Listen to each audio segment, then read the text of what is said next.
Welcome judiciary aspirant in school of law. मैं doctor Gyanendra Pandey आज आप लोगों को एक महत्वपूर्ण इंफॉर्मेशन देने के लिए प्रेजेंट हुआ हूं जो माननीय सुप्रीम कोर्ट का है।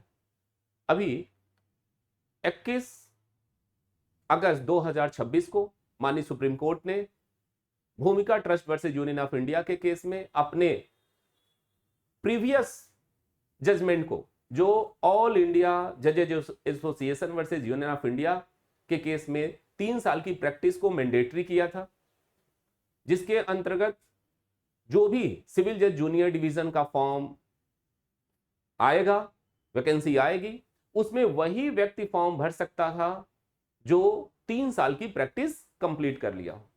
लेकिन इस जजमेंट के अगेंस्ट माननीय सुप्रीम कोर्ट में मामला पेंडिंग था, भूमिका Trust versus Union of India के मामले के तहत।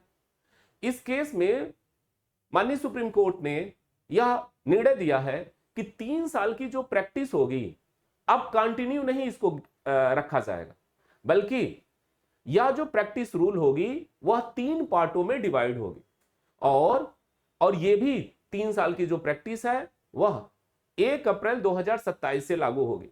1 अप्रैल 2027 से पहले जो भी वैकेंसी आती है या जो वैकेंसी जजमेंट के कारण पोस्टपोन हो गई थी वह पुनः रीओपन की जाएगी और वे सारे एस्पिरेंट जो लॉ ग्रेजुएट हो चुके थे लेकिन 3 साल की प्रैक्टिस के वजह से फॉर्म फिलअप नहीं कर पाए थे, क्योंकि उन्होंने 3 साल की प्रैक्टिस नहीं अभी किया था, तो वे पुनः उस फॉर्म को फिलअप करेंगे और वह एग्जाम देंगे। यानी 1 अप्रैल 2027 से पहले की सारी वैकेंसियों में कोई 3 साल की प्रैक्टिस मैंडेटरी नहीं होगी।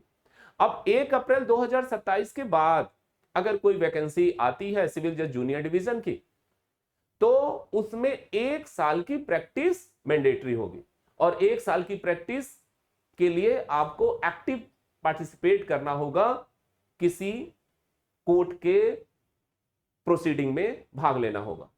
यह कैसे लोगे? या तो आपका वकालतनामे में आपका नाम हो या किसी जजमेंट में एज ए काउंसलर आपका नाम हो, तो आप एक्टिव पार्टिसिपेट माना जाएगा।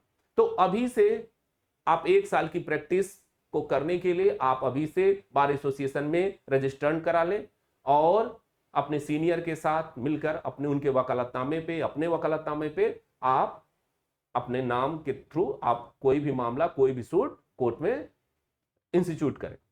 और जब आपका सिलेक्शन हो जाएगा तब 1 साल की जो प्रैक्टिस होगी वह जुडिशियल ट्रेनिंग के रूप में होगी और यह 1 साल जब कंप्लीट होगा तो इस जो अगला 1 साल है उसको 6 महीने तक आप एक सिविल जज डिस्ट्रिक्ट कोर्ट के जज के सुपरविजन में आप रहोगे और जब 6 महीने कंप्लीट हो जाएगी तो आपको सिटिंग जज हाई कोर्ट के सुपरविजन में 6 महीने तक स्ट्रक्चर क्लर्कशिप के रूप में काम करना होगा।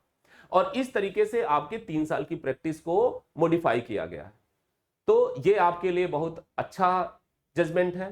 जो बच्चे 3 साल की प्रैक्टिस के वजह से फॉर्म नहीं भर पा रहे थे वो अब पुनः फॉर्म भर सकते हैं। और 1 साल की जो प्रैक्टिस है वो तो